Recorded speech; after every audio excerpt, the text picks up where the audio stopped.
Hello and welcome to this Tales from the Hut and Hangar Aviation Rarities episode about the Miles M.71 Merchantman. The M.71 was a 4-engine scaled-up development of the fairly successful Miles Aerovan utility aircraft, with 48 built. Miles also had another similar project on the go around the same time as the M.71. It was a single prototype based on the M.57 Aerovan, called the M.68 with the unofficial name of Boxcar. It was a containerised freighter aircraft that featured a detachable cargo pod, as you can see in this image. This concept was also going to be carried over to future versions of the new and larger M71. Miles aimed to provide again, but on a larger scale, a simple but sturdy high-wing monoplane with easy access for cargo and passengers. This is via the rear access door of the fuselage, which was very straightforward. The production M71 was intended to be a largely all-metal framed aircraft, though the first prototype and only example fully built had wooden tail surfaces for ease and speed of construction. The M71's wing had a lot in common with the Miles Marathon. The trailing edges behind the rear spar were fabric covered. The inner part of the trailing edge carried the usual Miles type flaps hinged below the wings. The ailerons on the outer sections were unusually mounted below the wing in the same way. The M71's power came from 4 250 horsepower de Havilland Gypsy Queen engines. These were mounted on the underside of the wing, with the fuel tanks behind the engine's firewall.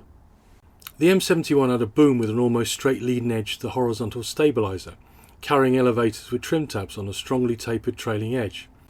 There were 3 vertical surfaces, one centre with a rudder and 2 end-plate fins with large movable surfaces that acted as trim tabs. The end-plate fins had the same shape found on other Miles aircraft, symmetrical and elliptical at the top and blunted below. However, this was changed quite soon after the first test flight, when a dorsal fin above the boom replaced the lower surface one. Another design feature of the M71 is that it had an integral ramp for ease of loading and unloading. It had a volume of 780 cubic foot and the aircraft could carry loads of up to 5,000 pounds. If it was configured as a passenger aircraft, it could seat 20 in 5 rows of 4. It also had a fixed tricycle undercarriage and the nose wheel was steerable via a rudder bar. The fuselage floor was only 2 foot above the ground for ease of servicing. I could not find any pilot notes or comments about its handling, etc. when researching for this episode, so I assume if anything was negative this would have been highlighted somewhere. So now some details on the aircraft. It had a crew of 1, a capacity of 20 when configured as a passenger airliner. Its length was 42 foot and 9 inches, had a wingspan of 66 foot and 6 inches. Its height was 14 foot. And its wing area was 600 square foot. Its gross weight was 13,000 pounds. So its performance had a maximum speed of 163 miles per hour. Its cruising speed was 143 miles per hour. Its range was 860 miles and its service ceiling was 16,000 foot. So the M71 first flew with its B-class registration Uniform 21 on August 7th, 1947. It appeared at the SBAC show at Radlett the following month with its revised fin, which you can see in this photograph.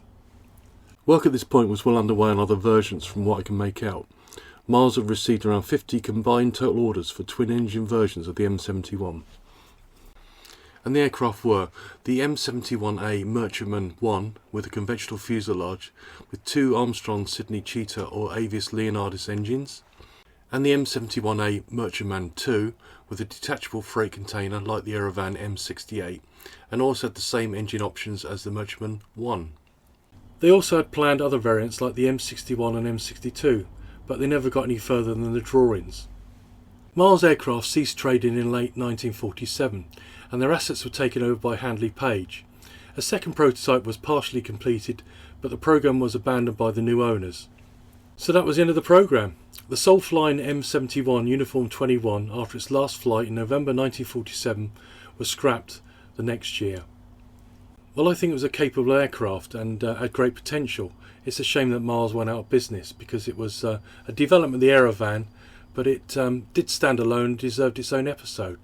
So please like, subscribe, leave any comments and give me some feedback and look out for the next episode. And I will probably do one on the Aerovan itself in the future. So for now, thanks very much.